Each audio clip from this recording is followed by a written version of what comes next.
"Get off my porch," the deputy said, one hand resting on his belt as red and blue lights rippled across the lake like broken glass. "Or I'll have to remove you." The smell of wet cedar from the dock mixed with outboard fuel drifting off the marina, and for a second all I heard was the soft slap of water against pilings where my grandfather used to tie his fishing boat. Deborah Whitmore stood at the foot of my porch in white tennis shoes that never touched dirt, arms folded, smiling the kind of smile that makes a man check his wallet. "He's trespassing," she told the officers, voice sweet as poisoned tea. "This cabin belongs to our community." What she didn't know was the woman trying to evict me paid rent to me every month. "My name is Ethan Calloway, and 3 months ago I came back to my Lakeside cabin expecting silence, black coffee on the dock, and loons calling through the morning mist.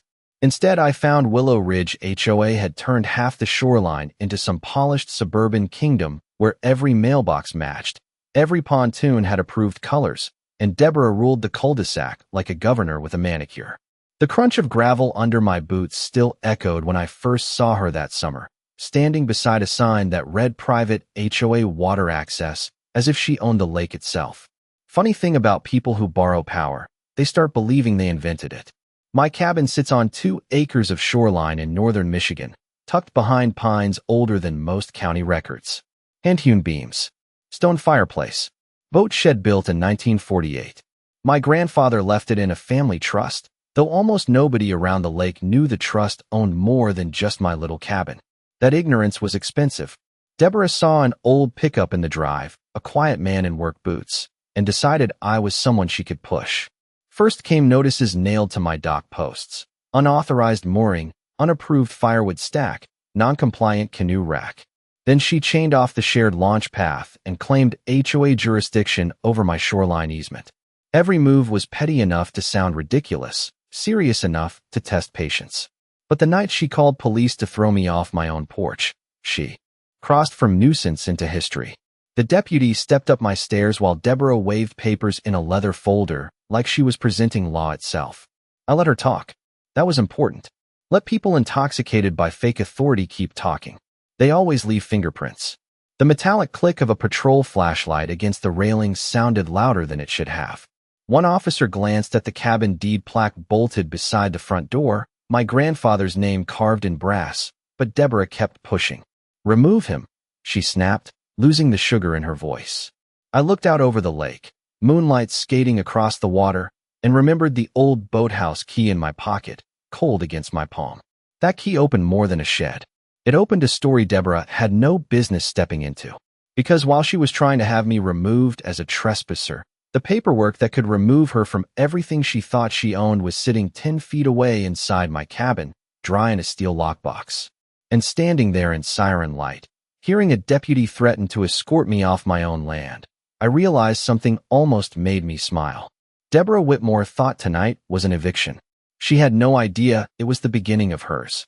The deputy's flashlight swept across the old pine walls and landed on a faded photograph above the stone fireplace. My grandfather in chest waders holding a lake trout longer than my forearm, and something in that beam pulled me backward through 40 years of memory before any of this HOA madness existed. That cabin was never just lumber and shoreline. It was a kingdom built quiet. 3 generations of Callaways learned patience there. I learned to tie fishing knots on that dock when I was 8 years old, feet dangling over 12 feet of cold Michigan water, while my grandfather told me the lake always rewards the one who waits. Even now I can smell the black coffee he brewed on a propane stove before dawn, hear the aluminum hull knocking against the pier in morning chop, feel cedar splinters in my palm from sanding that boathouse door every spring. People like Deborah saw lakefront property values. I saw inheritance measured in memories. What almost nobody in Willow Ridge understood was the cabin sat inside a trust my grandfather designed with the caution of a man who survived bank failures and land grabs. He did not just preserve this shoreline. He accumulated leverage. The trust quietly owned 6 lakefront parcels, 3 private docks, and long-term ground leases beneath several of the luxury homes Deborah loved calling her kingdom. Her house included. I spent years keeping it that way, operating through Callaway Land Holdings from an office 2 counties away where my name rarely appeared in public filings. That anonymity suited me. I had built a business buying distressed lake properties, restoring them, leasing them back to people desperate to look like they owned permanence. Deborah never asked who held the paper under her feet. She assumed title and possession were the same thing. They are not. I first realized she might become trouble the week I returned for the season. The air smelled of sunscreen and cut grass, pontoon stereos drifting over the water, and Deborah came rolling up in a golf cart with gold HOA decals on the side. She did not introduce herself. She inspected me, asked whether my dock permit was current, asked whether I had approval for the weathered canoe rack. Her voice had that brittle politeness that feels sharpened. Then she looked toward the old boathouse and said, "Properties around here are expected to keep up standards." Standards. My grandfather built that shed before her subdivision existed. I smiled and said nothing. Silence unsettles people who expect resistance. Over the next few weeks, she escalated in little calculated cuts. A letter about unapproved shoreline stones. Another claiming my dock exceeded setback guidelines. Then a notice stating only HOA members could use the community launch path my family had deeded easement rights to before Deborah was born. I could have corrected her immediately. I did not, because every overreach revealed more than argument ever could. I started documenting everything. Copies of notices, security footage, voicemails. Even the smell of toner on her certified letters became familiar. Meanwhile, she strutted around the marina speaking of our lake policies, as if she governed water. The irony almost tasted sweet. Standing on my porch while deputies questioned whether I belonged there, I thought about the old brass key in my pocket and the lockbox inside containing lease abstracts Deborah had never seen. The officers believed they were responding to a trespassing complaint. Deborah believed she was enforcing community order. Only I knew tonight was exposing something much older than neighborhood politics. Because this lake had a memory longer than Deborah's ambition and buried in county records, under signatures faded with age, was a truth she was walking toward one arrogant step at a time. Deborah Whitmore did not become dangerous because she had authority. She became dangerous because everyone around Willow Ridge acted as if she did. That was the real machinery behind her power. It ran on compliance, gossip, and the soft fear of people who did not want trouble near their lake homes. By midsummer, she had turned the Marina Bulletin Board into her courthouse, pinning notices under thumbtacks as if they carried federal weight.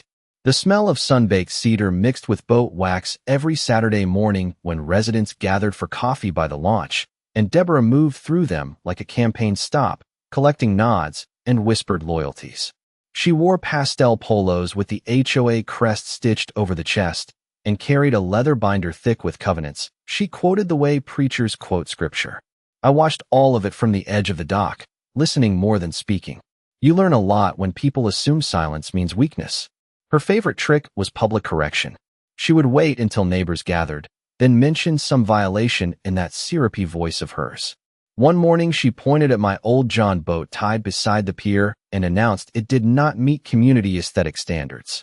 Community aesthetic standards for a boat older than her marriage. A few people laughed nervously. I smiled and kept coiling rope. Her smile tightened. Bullies hate when the target refuses the script. Then came the security theater. She installed a keypad gate near the private launch road and claimed all lake. Access required HOA authorization. Imagine trying to regulate a road your own deed grants. But she counted on nobody checking. One retired couple on the North Shore whispered to me she had fined them $200 over mailbox paint.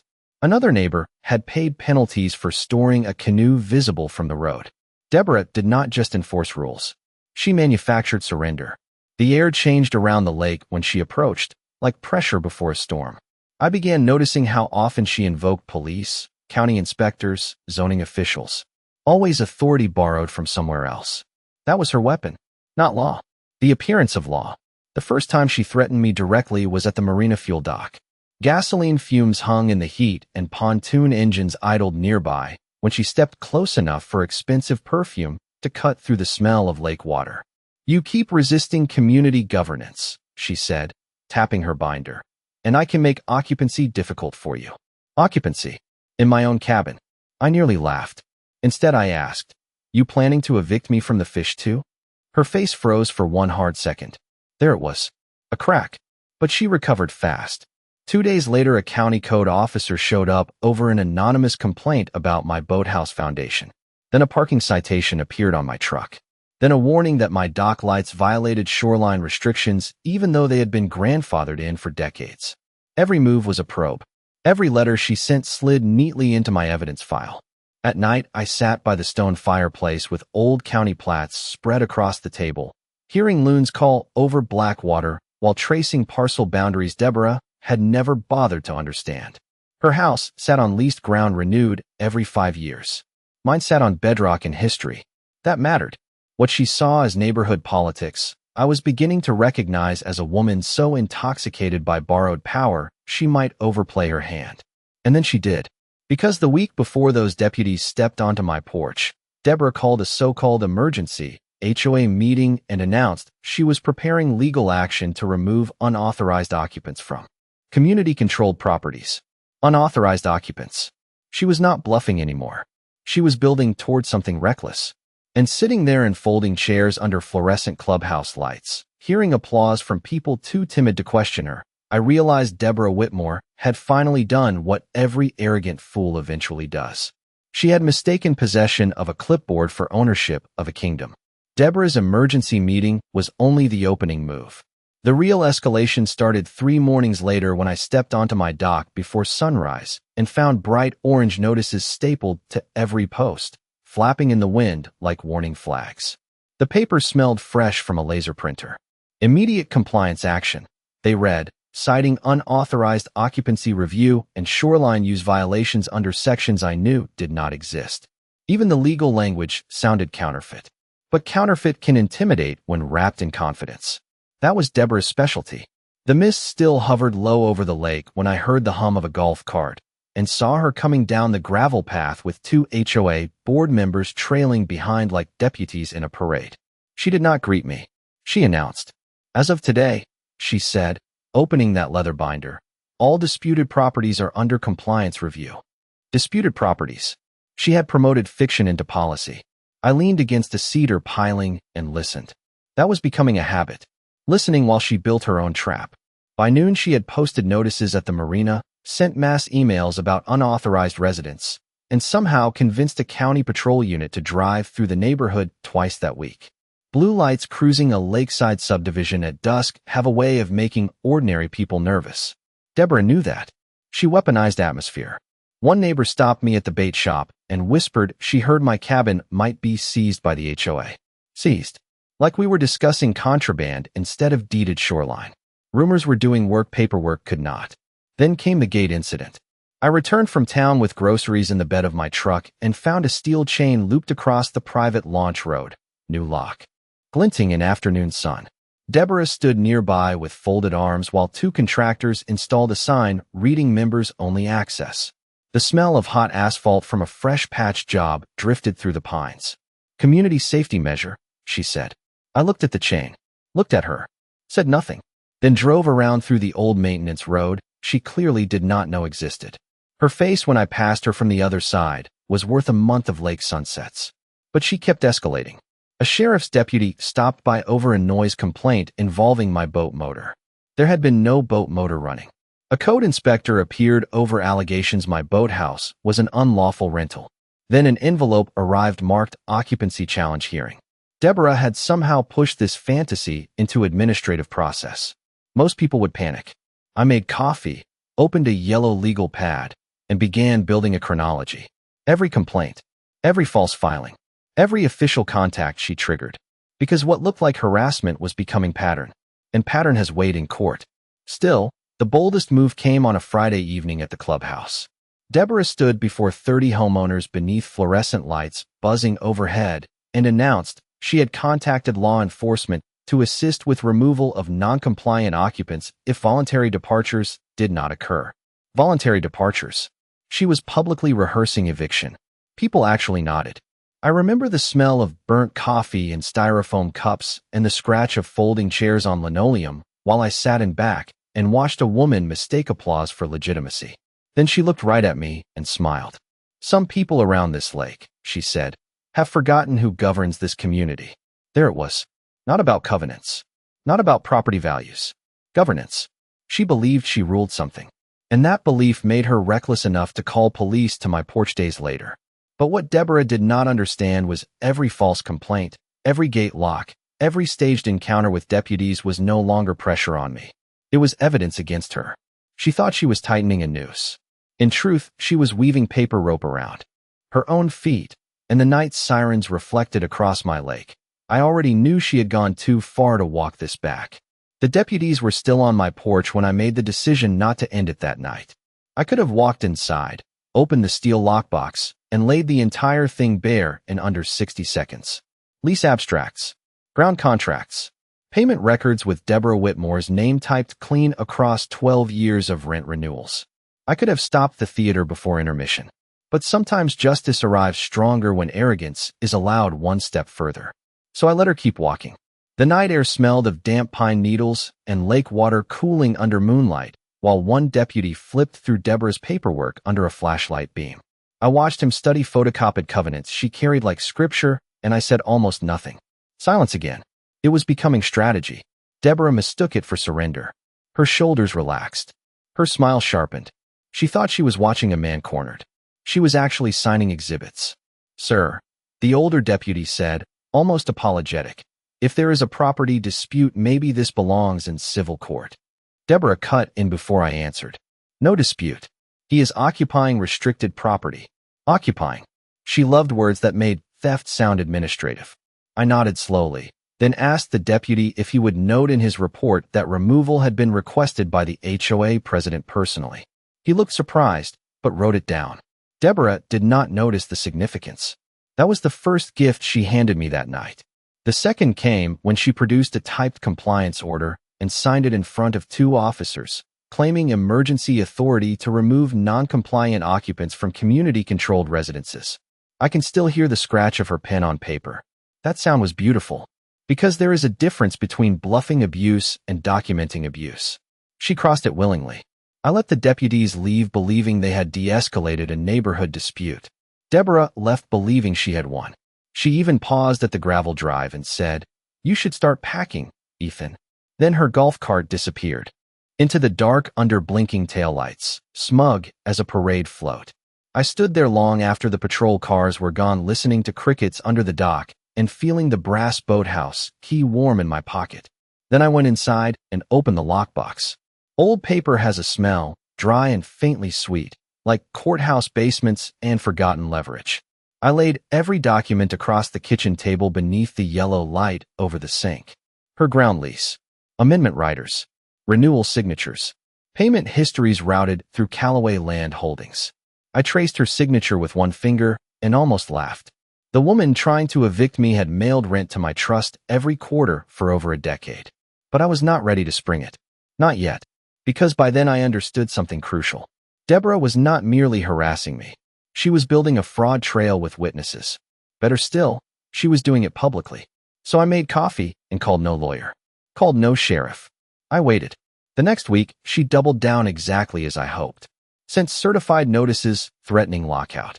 Filed a formal occupancy complaint with the county. Even circulated a draft petition urging neighbors to support removal of unauthorized residents. Neighbors signed it. Signed their names beside fiction. Every sheet found its way into my file. My patience did not feel passive anymore. It felt engineered. At sunrise, I sat on the dock watching mist lift off the lake and remembered what my grandfather used to say when setting trout lines. Do not jerk the line at the first nibble. Let the fish commit. Deborah was committing. Deep. Every threat she made narrowed the path ahead until only one ending remained. She thought pressure would make me reveal my hand. Instead, I let her overreach become architecture. By the time she scheduled an HOA hearing to formalize my so-called removal, I was no longer defending a cabin. I was preparing a reversal so complete even Deborah's own binder would help deliver it. The HOA hearing fell on a Thursday night with rain tapping against the clubhouse windows and the whole room smelling like burnt coffee, wet jackets, and old carpet. Folding chairs scraped the floor as neighbors filled rows expecting spectacle. Deborah sat at the front beneath fluorescent lights with her leather binder open, posture rigid, chin lifted like a woman about to deliver a sentence. She had invited a county compliance officer, 2 HOA board members, and even the same deputy who had stood on my porch. Theater needs witnesses. She had gathered plenty. My name was listed last on the agenda under occupancy enforcement review. Even reading it almost made me smile. Deborah opened with 20 minutes of rehearsed accusations, flipping pages dramatically, citing violations, unauthorized use claims, trespass complaints, fabricated sections of covenants I knew better than she did. Her voice had that polished edge sharpened by certainty. This individual, she said, pointing toward me without using my name, has ignored lawful directives and remains in possession of community-controlled property. Community-controlled property. She kept repeating the lie until it sounded almost ceremonial. Then she pushed a packet toward the compliance officer and said, "We request immediate authorization to remove the occupant." Remove the occupant. The room went still enough I could hear rainwater ticking through the gutter outside. The deputy glanced at me. Some neighbors looked uncomfortable. Others leaned forward hungry for drama. Deborah mistook the silence for victory. That was the moment I stood. The old pine floor creaked under my boots. I carried nothing but a thin, weathered file folder, edges softened from years in the lockbox. "Before anyone votes," I said, calm enough to hear my own pulse, "there is one document this room should see." Deborah laughed softly, the kind of laugh meant to dismiss before danger is recognized. I slid one paper across the long table. Not a speech. A lease abstract. The compliance officer adjusted his glasses. "Read." Stopped. "Read again." His expression changed first. Then the deputy leaned over. Deborah's smile flickered. "What is this?" she asked. Her voice had lost its polish. I set down a second document. Ground lease renewal bearing Deborah Whitmore's signature. Third document. Payment ledger. 12 years of rent remitted to Callaway Land Holdings. The room made that strange collective inhale people make when truth enters unexpectedly. I can still hear it. Someone in back whispered, "Wait, she rents." Deborah grabbed the papers, hands suddenly tight at the corners. "This is irrelevant." That word almost betrayed panic. I finally looked directly at her. "Deborah," I said, "the land under your house belongs to my family trust." Silence. Real silence. The fluorescent buzz overhead sounded loud as thunder. Even rain seemed to stop.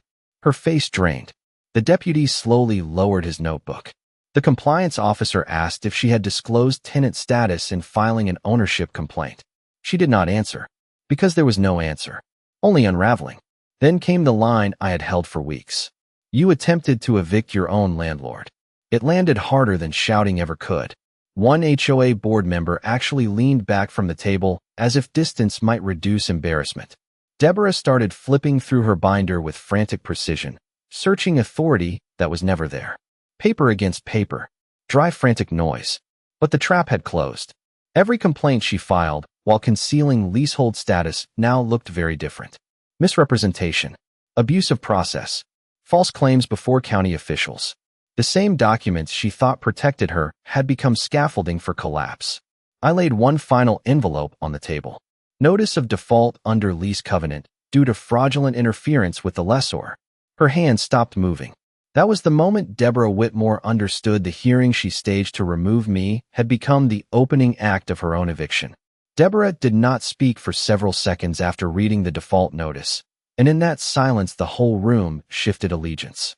You could feel it the way weather changes before a storm breaks. People who had nodded with her 20 minutes earlier were suddenly avoiding eye contact. One neighbor coughed. Someone dropped a pen. Tiny sounds become enormous when authority cracks. The compliance officer cleared his throat and asked for copies of every filing Deborah had submitted against me. I handed him a folder already tabbed. That was the part one had been waiting for. Not the reveal. The reversal. Because revelation without consequence is only drama. Justice needs paperwork. Deborah tried recovering with outrage. "This is intimidation," she snapped, voice thinner now. "You cannot threaten a tenant over a misunderstanding." Misunderstanding. Amazing word. Covers a multitude of fraud. I slid the lease rider toward her and tapped a clause she had likely never read. Quiet enjoyment. Interference by tenant.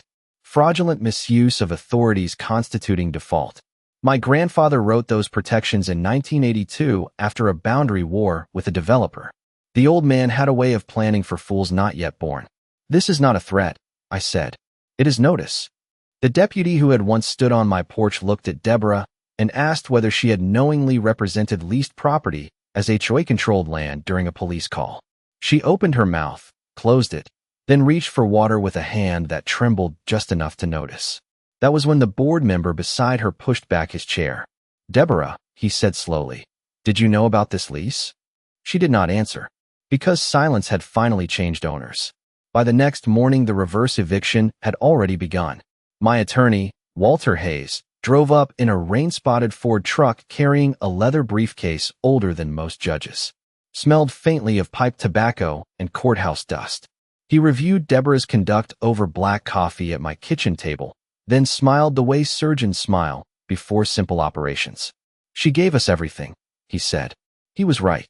False complaints, abusive process, tenant default, potential HOA fiduciary violations. Deborah had built a ladder and climbed into a hole. By noon, Walter served formal demand notices to the HOA board and Deborah personally. Cease harassment. Correct county records. Suspend Deborah pending investigation. Initiate cure period under lease default. I watched him slide envelopes into certified mail slots at the post office, and it felt almost ceremonial. But the moment that tasted sweetest came 2 days later. Deborah returned home to find an envelope taped beside her front door under the brass house. Numbers she thought she owned. Notice of default and conditional termination review. The same porch where she once held wine nights for HOA committees now held the first real eviction paper she had ever faced. Neighbors saw it. In communities like Willow Ridge, humiliation travels faster than speedboats. She came storming to my dock the next afternoon, shoes sinking in gravel, asking how I could do this over a misunderstanding. There was that word again. The wind carried the smell of rain and lake weeds while I repaired a mooring cleat and did not stand up. "You called police to remove me from my own porch," I said. "You used tenants as subjects. You filed lies with officials. This did not start with a misunderstanding." She looked smaller somehow without an audience. For the first time, Deborah Whitmore sounded not commanding but afraid.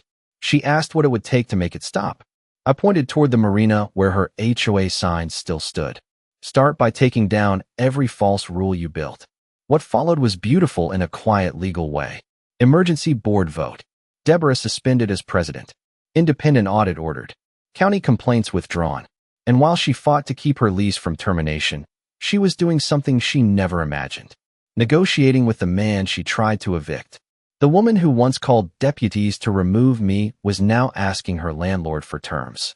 Deborah's suspension should have ended the story, but power does not collapse quietly when it has fed on fear for years. It cracks, then exposes what was hiding behind the walls. The audit began the following Monday in the clubhouse conference room, where the air always smelled like copier toner and stale coffee. 2 outside accountants arrived with banker boxes, and by noon whispers were moving across Willow Ridge faster than pontoon wakes. Missing reserve funds. Selective fines never recorded properly. Legal fees billed for enforcement actions that never had board approval. Deborah had not just ruled through intimidation. She had built a private machine around it. And machines leave tracks. I remember walking down the marina path at sunrise hearing neighbors speak to me differently. Men who once avoided conflict now stopped to ask if the launch gate had really never been legal. An older widow showed me $3,000 in penalties Deborah had pressured her into paying over landscaping violations. A retired firefighter produced emails where Deborah threatened liens that had no basis. Once fear smells weakness in its old master, it turns witness.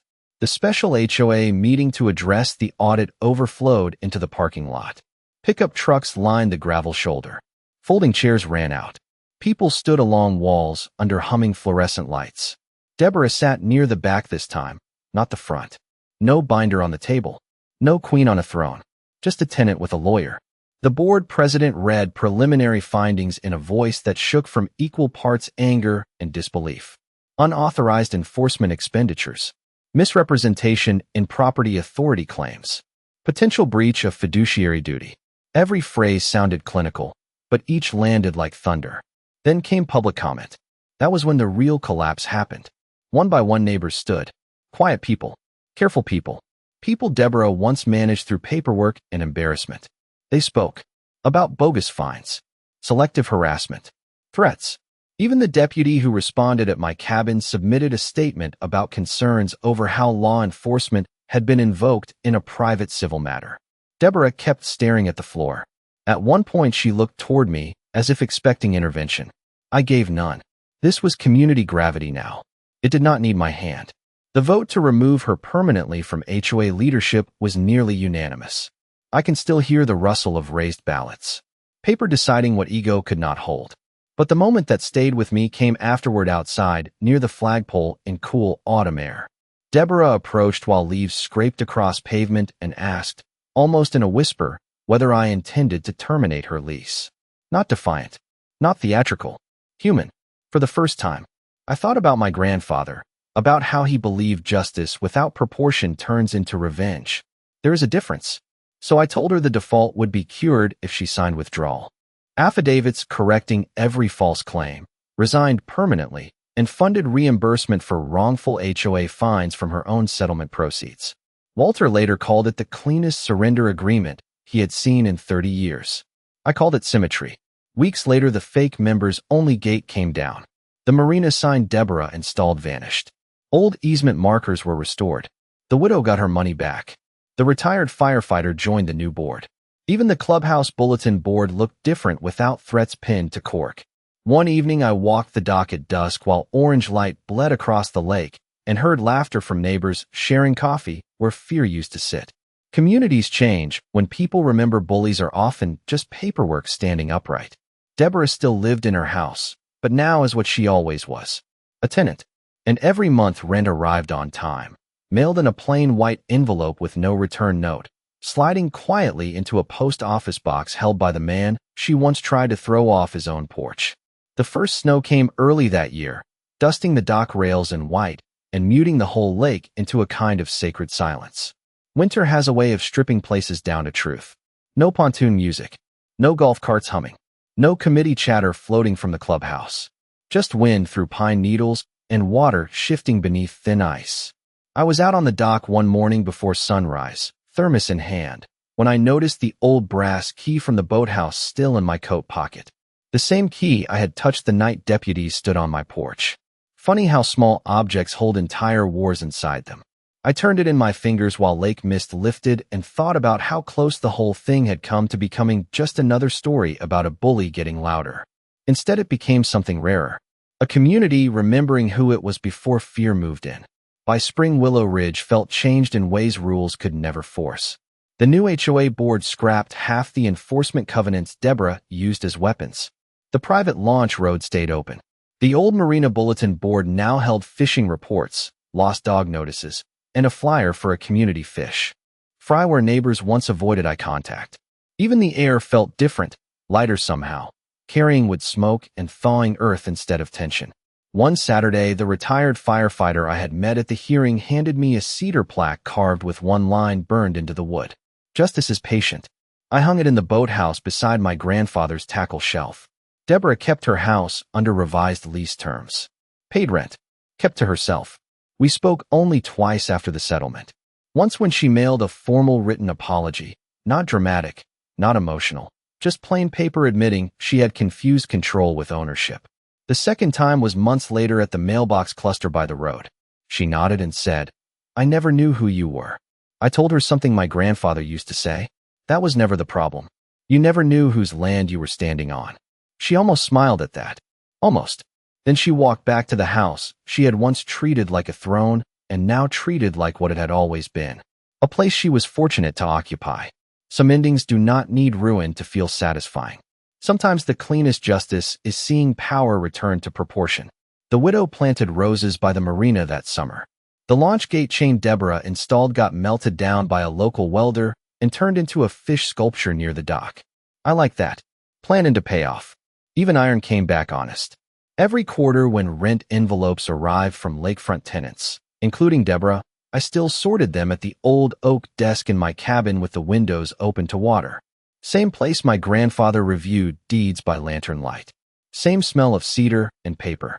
Some evenings I sit on the dock watching sunset throw copper across the lake and hear kids fishing where Deborah once posted warning signs.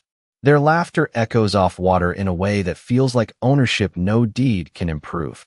People ask sometimes if I planned the whole reversal from the beginning. Truth is simpler. I just understood something Deborah never did. Real authority does not announce itself with sirens, binders, or threats. It waits. It documents. It signs where necessary. Then it lets truth do the heavy lifting. On quiet mornings, I still remember the deputy telling me to step off my own porch while blue lights flickered across black water. Seems almost unreal now.